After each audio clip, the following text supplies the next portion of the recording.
믿음으로 드리는 예배는 하나님께서 기뻐 받으시고, 믿음 없이 억지로 나와서 또 내 마음은 딴데 세상에 빼앗겨서 그냥 몸만, 우리 육신만 이 자리에 앉아있는 온전한 예배가 되지 못할 때에는 하나님께서 그 예배를 기뻐 받지 않으신다는 것입니다.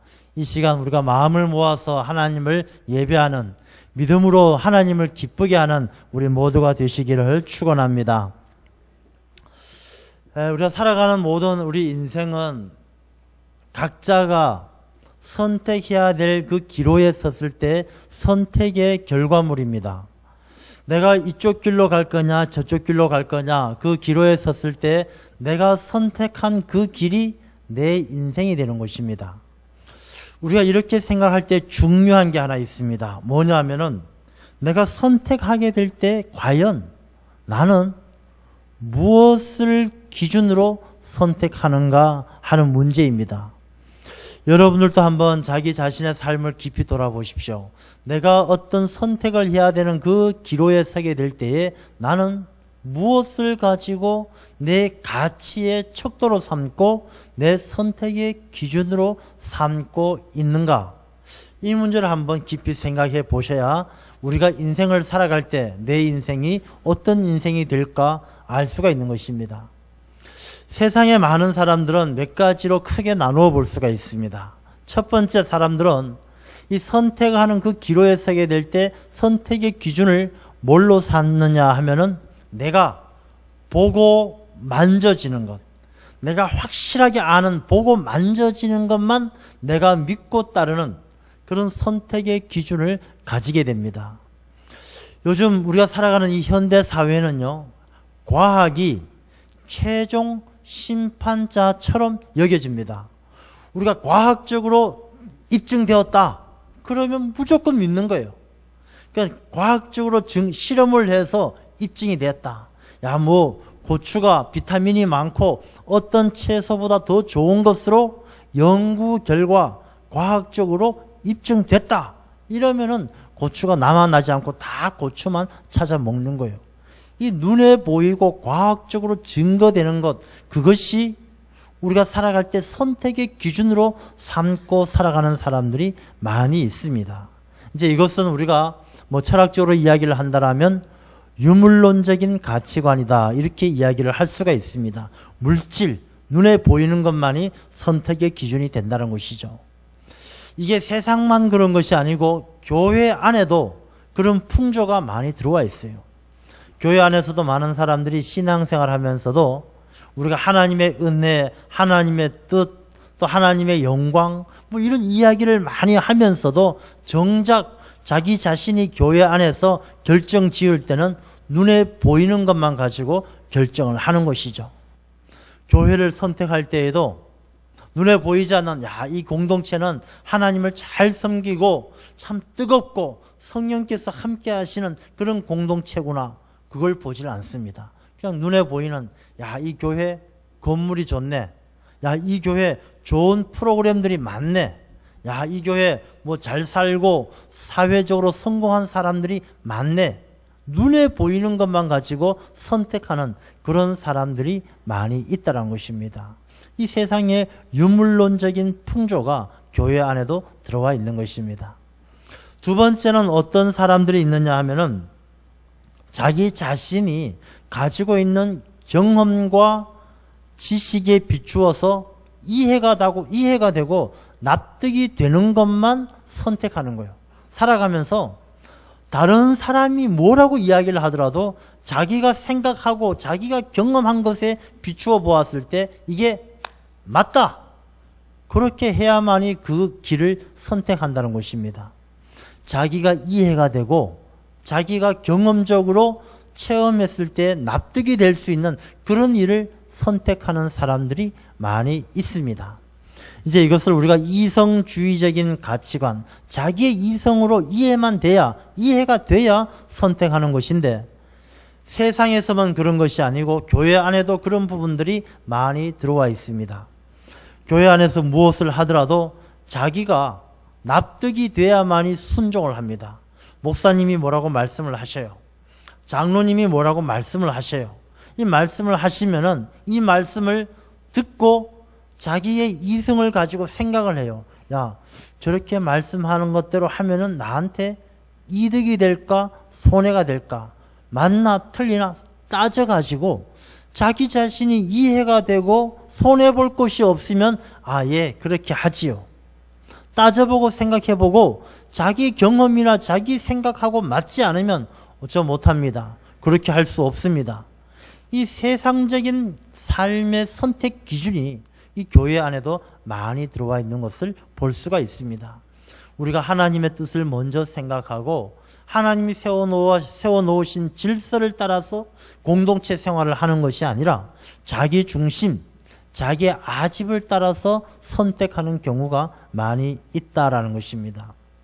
세 번째는 어떤 부류가 있느냐 하면은 요즘에 특히 많은데 사람들이 이 느낌을 중요하게 생각해요. 느낌. 우리 젊은 사람들도 마찬가지죠. 느낌이 중요해요.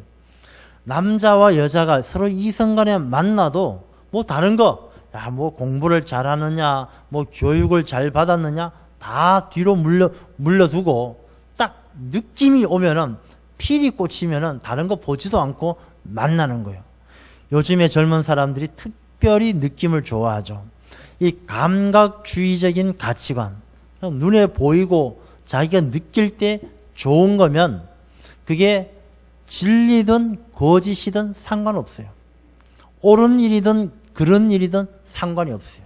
내가 기쁘고 즐겁고 내가 좋으면 그걸로 끝인 거예요. 그렇게 감각주의적인 가치관을 가지고 선택하는 사람들이 많이 있다는 것입니다. 물론 이러한 부분들은요, 교회 안에도 많이 들어와 있습니다.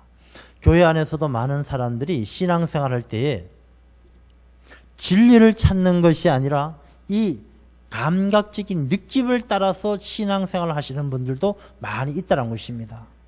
우리가 은혜를 받았다라는 말을 많이 하게 됩니다.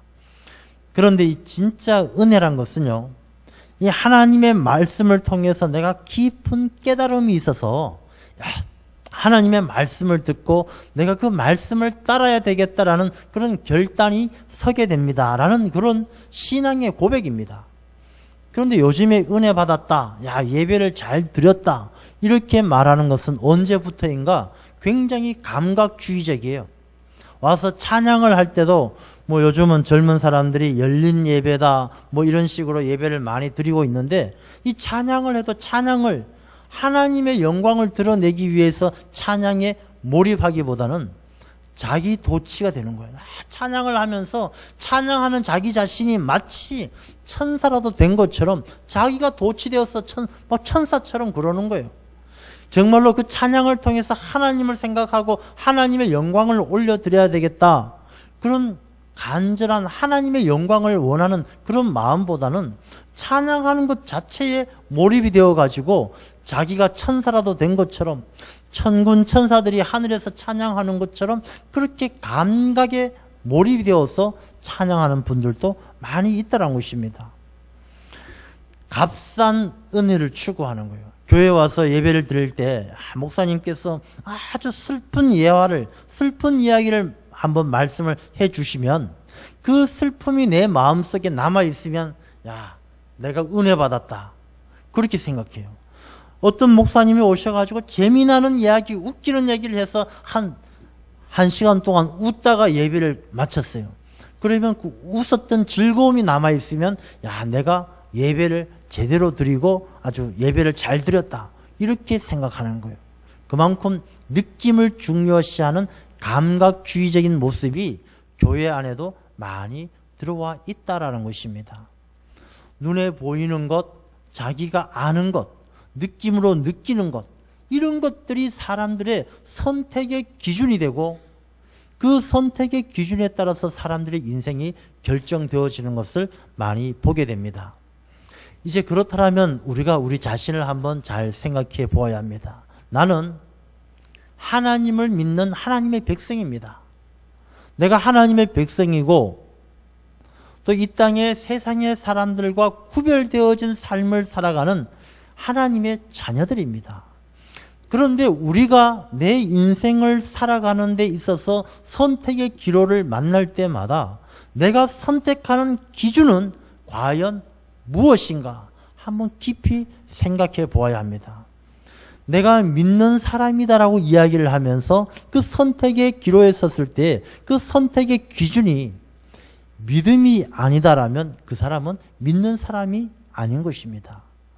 여러분들 잘 생각해 보십시오. 내가 어떤 문제를 해결하고 선택을 하게 될 때 과학적으로 입증된 것, 눈에 보이는 것, 그것을 선택하거나 내가 알고 내가 납득이 되는 것만 받아들이거나 또는 내가 느낌으로 좋은 것만 택한다라면 우리는 하나님께서 택한 믿음의 사람이다라고 말할 수가 없는 거예요. 세상의 많은 사람들하고 다를 바가 없다는 것입니다. 자, 사람은 하나님을 기쁘시게 하기 위해서 지음을 받았어요. 하나님을 영화롭게 하고 하나님을 기쁘게 하시기 위해 지음을 받았는데 오늘 본문의 말씀을 보니까 믿음이 없이는 하나님을 기쁘게 할 수가 없대요. 우리가 믿음 없이 하나님을 기쁘게 할 수가 없다라면 우리는 믿는 사람도 아니고 하나님을 기쁘게 하는 하나님의 사람도 아니다라는 것입니다. 우리가 오늘 예배를 드릴 때에도 우리가 앞에 사도신경으로 우리의 신앙을 고백합니다. 나는 천지를 창조하신 하나님 아버지를 믿습니다. 예수 그리스도를 믿습니다. 왜 사도신경을 우리가 예배 때마다 이 사도신경을 암송하고 하나님께 고백을 합니까? 우리가 이 사도들, 믿음의 선진이었던 믿음으로 살았던 사도들이 우리 믿는 사람들 초대 교회를 세우면서 교회에 나와서 하나님을 예배하는 공동체에게 꼭 하나 남겨주고 싶었던 것이 무엇이냐? 바로 이 믿음의 고백이에요. 사도들이 우리 사도신경을 남겨주신 이유는 우리 모든 하나님의 백성들, 믿는 사람들은 삶의 근본이, 선택의 기준이 믿음이 아니면 안 된다는 것을 우리에게 남겨주신 거예요.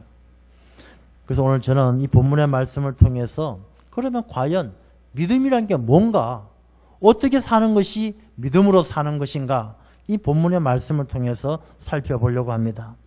먼저 1절 말씀을 보면요, 믿음은 바라는 것들의 실상이요 보이지 않는 것들의 증거다, 이렇게 말씀을 하고 있습니다.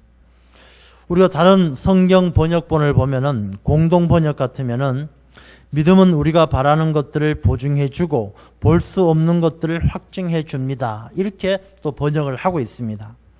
이 바라는 것들을 보증해 주고 볼 수 없는 것들을 증거해 주는 이 믿음이란 게 무엇인가? 이 믿음의 속성은 먼저 딱 두 가지를 생각할 수가 있습니다. 첫 번째, 이 믿음이라는 것은요, 그 사람이 바라는 것이다 라는 의미를 가지고 있어요. 그렇잖아요. 내가 뭘 믿어요. 자, 이 믿는 이유가 뭡니까? 믿는 그 믿음이란 말 자체에는 내가 뭔가를 소망하는 게 있는 거예요. 내가 뭔가 바라는 게 있는 거예요. 내가 뭔가를 바라보는 게 있어요. 자, 그렇다면 믿음이란 것은 무엇인가를 바라고 소망을 두고 바라본다는 의미가 그 안에 있는 것입니다. 믿음은 바라는 것들의 실상이다, 이렇게 이야기합니다. 그 바라는 것을, 소망을 두고 바라보는 게 있는데, 우리가 이 성경에서 말하는 믿음, 이것은 어떤 믿음이냐? 세상에서 말하는 신념하고는 달라요. 세상에서는 자기가 원하고 바라는 것을 믿고 나가고 긍정적으로 생각하면은 반드시 그것을 얻을 수 있다. 세상은 그렇게 이야기를 합니다. 적극적 사고방식, 이런 책들을 통해서도 보게 되면은 노만필 박사라든가 이런 분들은 다 그런 이야기를 해요. 자기가 신념을 가지고 긍정적으로 생각하고 믿고 나가면 이룰 수 있다, 그렇게 이야기를 합니다. 그러나 이 성경에서 말하는 그 믿음은요, 그런 믿음이 아니에요. 바라는 것들의 실상, 바라는 것, 소망을 두는 것, 마음을 두는 것, 그것이 무엇이냐 하면 하나님 나라고, 하나님이에요. 하나님. 이 성경 말씀은 우리에게 이야기하잖아요. 우리에게 하늘의 소망을 두라라고 그렇게 말씀을 하십니다. 이 믿음이라는 것은 하나님을 바라보는 게 믿음이에요. 하나님에게 내 마음을 두고 살아가는 게 믿음이에요. 자, 우리가 어떤 문제를 만나게 되고 그 문제 가운데서 내가 뭔가를 선택해야 되는 그런 지점에 서 있습니다. 믿음을 가진 사람들은 이 선택의 기로에 서게 되면 어디를 봅니까? 하나님을 바라보는 사람이 바로 믿음의 사람이에요. 내가 아는 것, 내가 볼 수 있는 것, 내가 느껴지는 것, 육신의 감각과 육신의 지식을 따라가는 사람은 믿음의 사람이 아니다라는 것입니다. 믿음의 사람이 아니다라는 것은 하나님을 기쁘게 하는 삶을 살아갈 수가 없다라는 것입니다. 여러분, 우리가 정말로 문제를 딱 만나게 되고 내가 선택해야 되는 그 상황이 되게 되면 하나님을 바라보는 그 마음, 하나님에게 소망을 두고 하나님의 인도하심을 바라보는 그것이 바로 믿음인 줄로 믿습니다. 그래서 이 본문의 말씀은 믿음은요, 이 바라는 것들의 실상이다. 믿음은 바라보는 것으로 끝나는 게 아니고 실제로 나타난다는 거예요.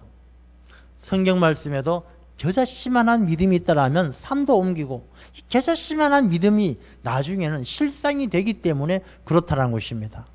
여러분, 겨자씨 요 조그만 씨앗을요 하나 땅에다 심어두면 그것으로 끝나는 게 아니에요.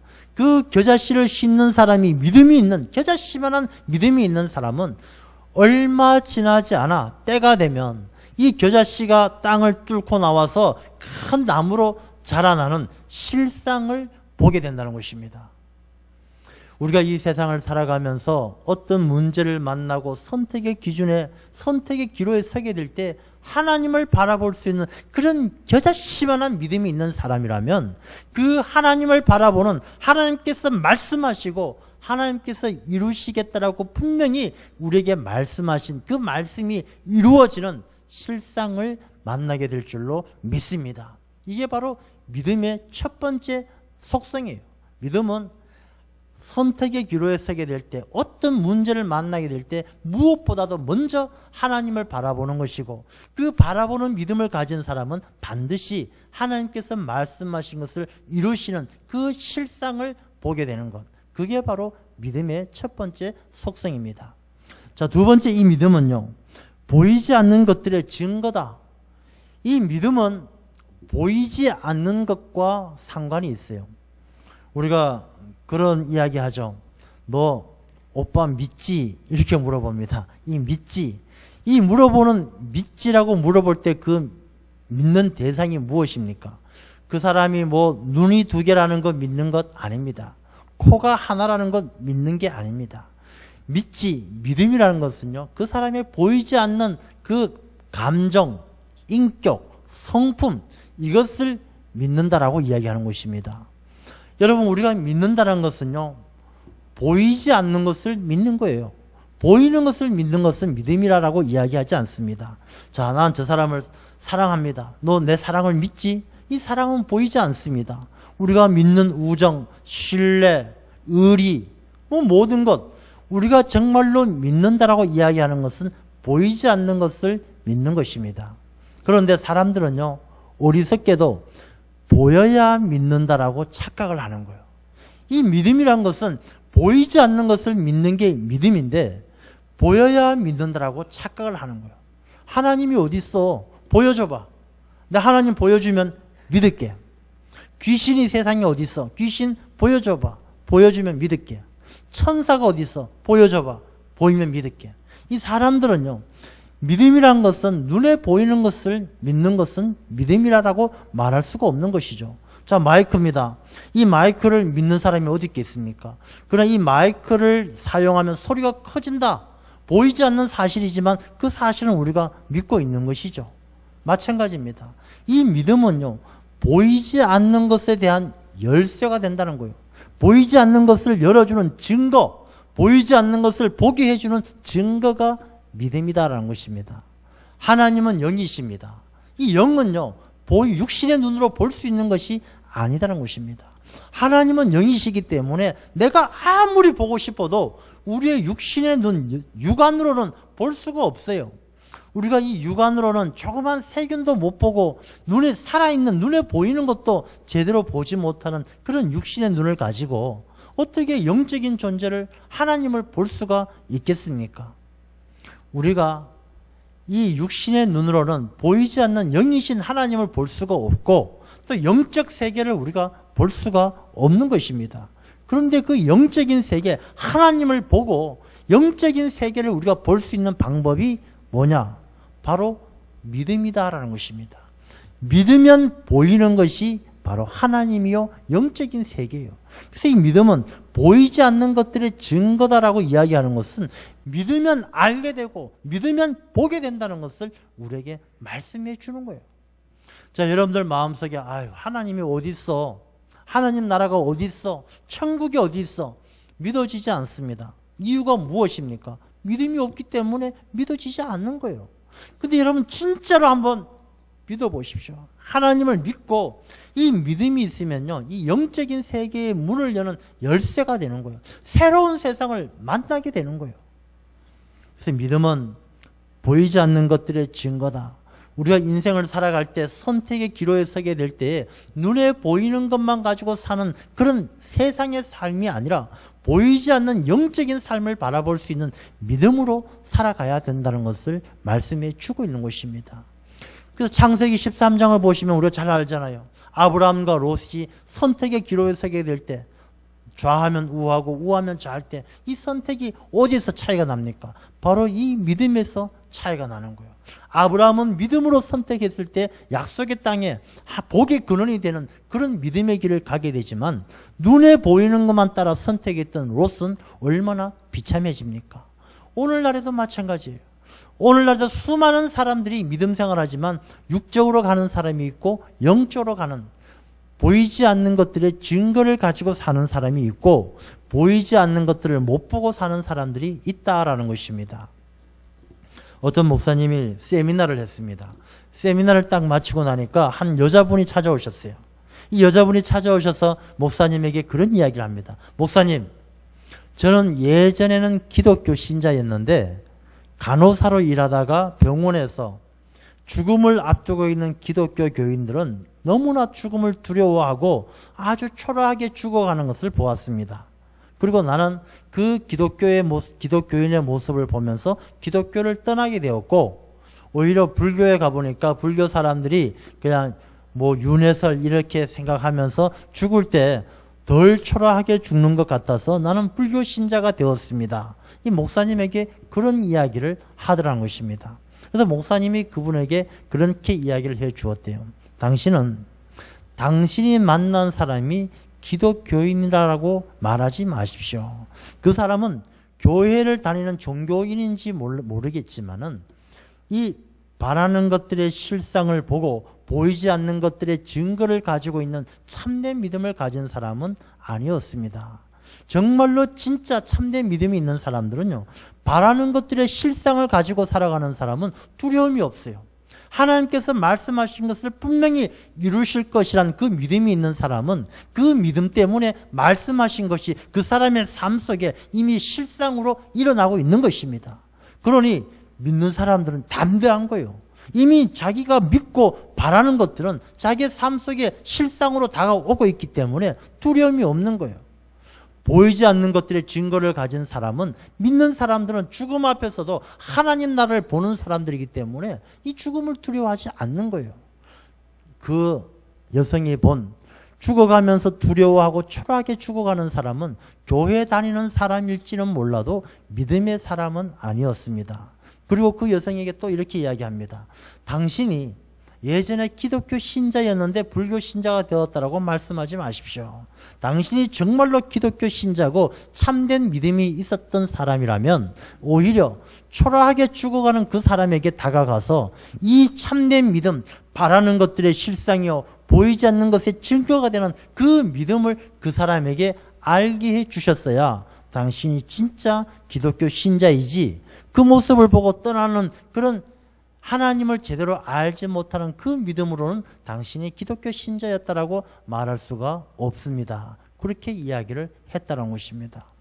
여러분 곰곰이 한번 생각해 보십시오. 우리가 정말로 하나님을 기쁘게 하는 그런 믿음을 가지고 믿음 생활을 하고 있습니까? 아니면은 내 눈에 보이는 것, 내가 아는 것, 또 내가 감각적으로 느껴지는 것에 따라서 값싼 은혜를 추구하는 그런 교회에 나오는 종교인으로 믿음생활, 종교인으로 신앙생활을 하고 있는지 우리가 우리 자신을 한번 깊이 돌아보아야 합니다.